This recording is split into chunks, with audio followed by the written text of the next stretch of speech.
Disiplina. Ang disiplina ay mahalaga sa mga sundalo dahil ito ang nagtatangi sa kanila mula sa ibang propesyon. Ito ay nangangahulugang pagkontrol sa sarili, pagsunod sa utos,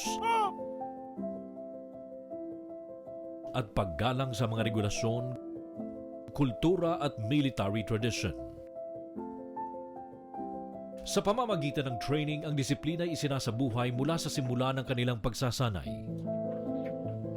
at pinalalakas sa buong serbisyo. Higit pa rito, ang mga lider ay may responsibilidad na ituro ang disiplina at maging huwaran sa kanilang mga tauhan.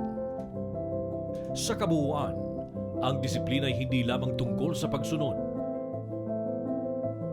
kundi sa pagkamit ng kaayusan at tagumpay sa mga misyon ng hukbo.